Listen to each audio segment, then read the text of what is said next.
Hola a todos los amigos de Maratón con Paul. Mi nombre es Ezequiel Jiménez, soy codirector de la consultora Jiménez Bustasoni, un proyecto que tenemos desde Salta para todo el mundo en Argentina. Pero yo particularmente vivo y hago mi vida profesional en Londres, en el Reino Unido, y por ende las preguntas que tengo para este video, para esta contribución, son totalmente relacionadas a lo que está pasando aquí.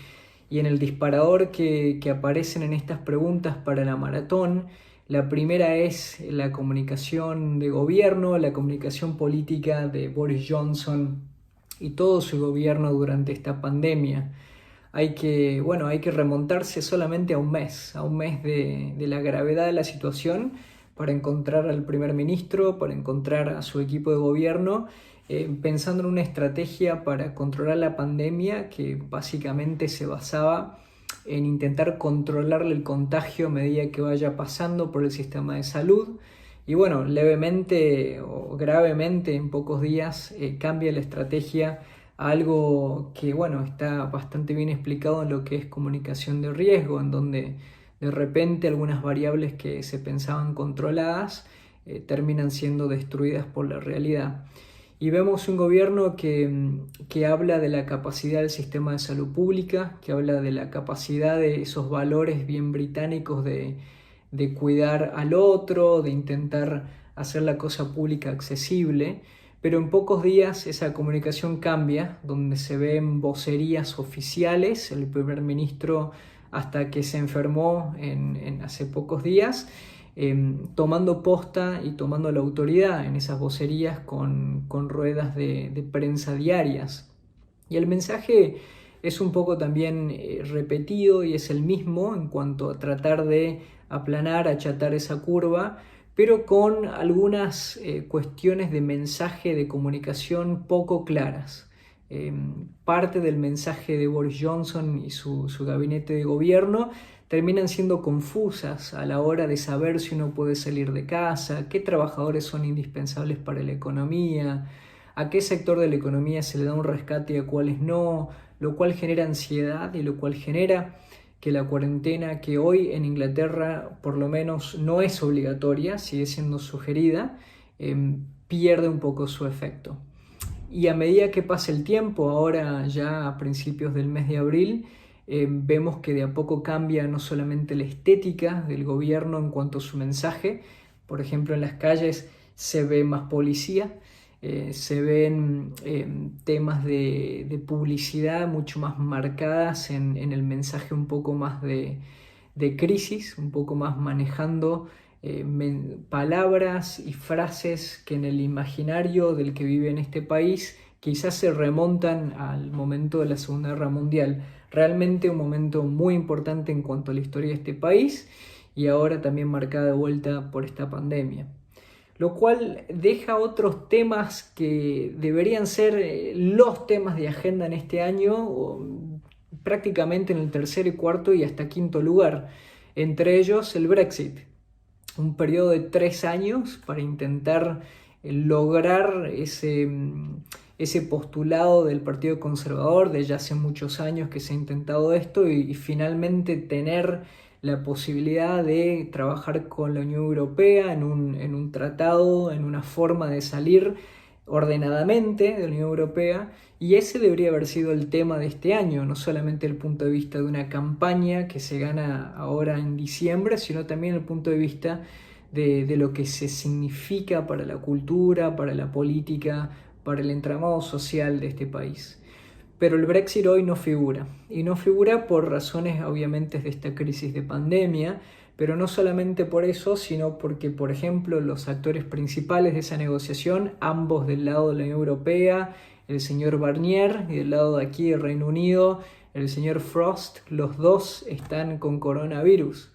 Y eso obviamente ha dejado que la maquinaria del gobierno esté enfocada en paliar la crisis. Ahora, el punto de vista de la política, el punto de vista de la comunicación oficial sobre este tema, el Reino Unido sigue planteando que el Brexit es un tema de agenda, sino el más importante después de esta pandemia, y que está estipulado a fines de este año sacar ese tratado de libre comercio para formalmente salir de la Unión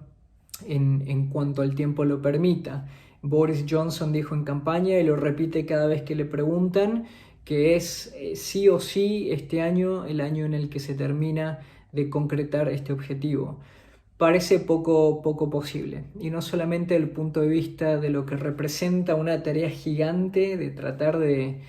desenmascarar años y años y años y años de políticas internas que dependen del núcleo en Bruselas, sino también porque la población que se recupera posiblemente de una crisis de salud pública entre muy repentinamente y de manera dramática a una crisis económica.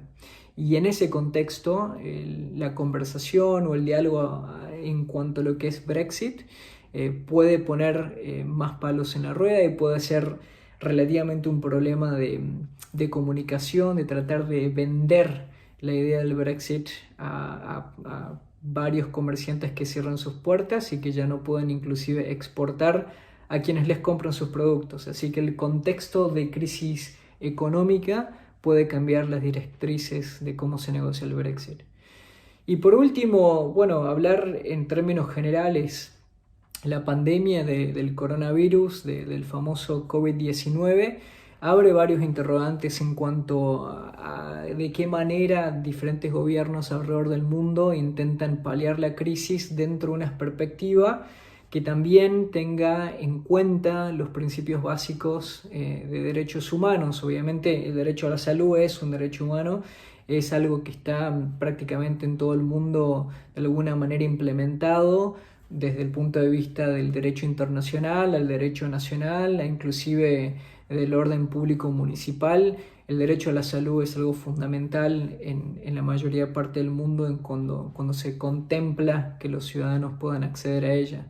Y ahora en épocas de pandemia, por lo menos en mi análisis veo dos cosas preocupantes. El primero es garantizar el acceso y la equidad al sistema de salud en algunas partes del mundo. Pensando por ejemplo en Estados Unidos, esto no es de esta manera. Inclusive la repartición de insumos primarios específicos para poder paliar la pandemia, inclusive son fuerzas que las controla más el mercado o entes privados que el mismo Estado. Y eso puede poner obviamente en tela de juicio la manera en la cual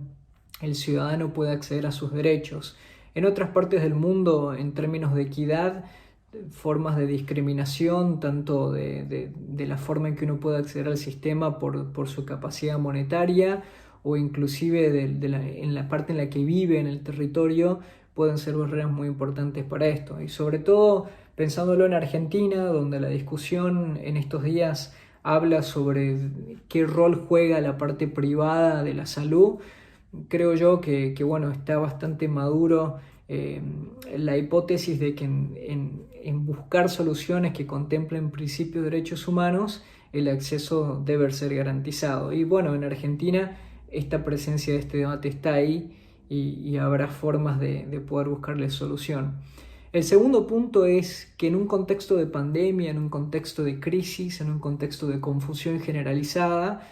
puede ocurrir que haya formas de buscar sublevar el orden democrático para que diferentes partes de sistemas de gobierno, inclusive el ejecutivo, tomen posturas o tomen medidas que vayan más allá de su juicio, vayan más allá de sus competencias. Y el ejemplo que se me viene a la mente es lo que está pasando actualmente en Hungría.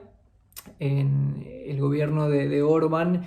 no solamente toma posesión de poderes que no le corresponden al Ejecutivo, sino que además pone leyes en juicio donde se extiende la cuarentena por tiempo indeterminado, donde los poderes de la policía y otras partes del sistema de seguridad son ilimitados y donde no hay fecha límite al estado de excepción, lo cual puede obviamente cubrir o empezar a crear situaciones donde en términos de derechos humanos veamos más violaciones en otras áreas más allá del derecho a la salud. Por ende, en estos tiempos de pandemia, veremos de qué manera el mundo, sobre todo en el Reino Unido, en Europa, en Argentina, en Latinoamérica, podemos buscar respuestas a los problemas que tenemos, porque definitivamente esta no va a ser la última crisis de este tamaño, ni tampoco va a ser la última vez que nos enfrentemos a problemas y dilemas que realmente pongan en tela de juicio todo el armado del sistema democrático, sistemas de gobierno, sistema de toma de decisiones y también de la manera en que comunicamos, la manera en que los gobiernos toman su postura para informar al ciudadano, para obviamente buscar un término, buscar una forma de acabar con una crisis que afecta a todos los niveles de la sociedad. Desde aquí, desde Londres, son algunas de las ideas de lo que vamos estudiando, lo que vamos viendo. Y bueno, un saludo grande para todos y muchas gracias por invitarnos a participar.